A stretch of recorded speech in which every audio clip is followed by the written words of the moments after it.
हम बात कर रहे थे बायोमोलिक्यूल की, जो कि ऑर्गेनिक और इनऑर्गेनिक होते हैं, और इनको किस तरह से हम प्राप्त करते हैं। कोई भी लिविंग टिश्यू होता है, उस लिविंग टिश्यू को क्रस्ट किया जाता है, यानी उसके छोटे छोटे टुकड़े किए जाते हैं, उसको तोड़ा जाता है, उसको क्रश किया जाता है, और क्रश करने के बाद में ट्राइक्लोरो एसिटिक एसिड में डिसॉल्व किया जाता है।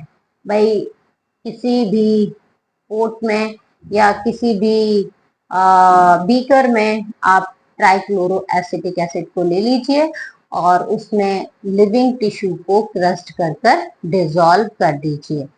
जब वो डिसॉल्व हो जाएगा तब उसको क्या कहेंगे आप? सैलरी। सैलरी कहेंगे, पेस्ट कहेंगे, जो भी मटेरियल है, जो मिक्सचर है, वो क्या कहलाएगा? सैलरी।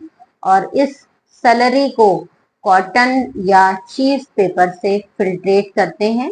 तो फिल्ट्रेट करने पर दो मटेरियल आपको प्राप्त होते हैं।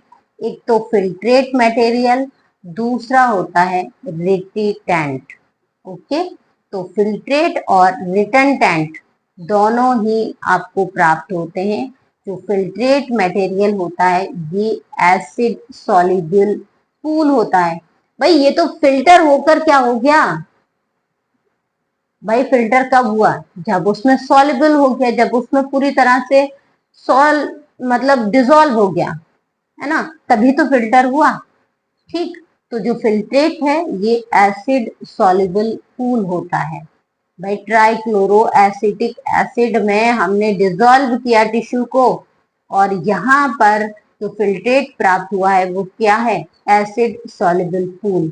और जो रिटनटेट है ये एसिड इनसॉल्युबल पूल होता है। भाई जो बच गया, जो डिसॉल्व नहीं हुआ, वो क्या हो गया? एसिड में इनसॉल्युबल हो गया। और जो सॉल्युबल हो गया, जो फिल्टर होकर आ गया है, वो एसिड सॉल्युबल पूल हो गया।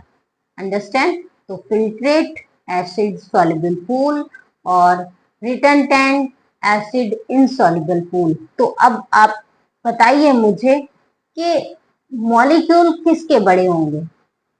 क्या एसिड सॉल्युबल यानी फिल्ट्रेट के मॉलिक्यूल बड़े होंगे, या फिर रिटनटेंट एसिड इनसॉल्युबल के जो मॉलिक्यूल हैं वो साइज में लार्ज होंगे?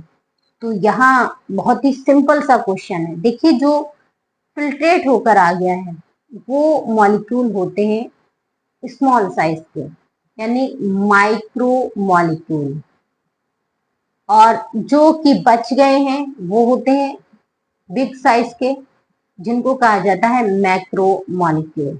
अंडरस्टैंड?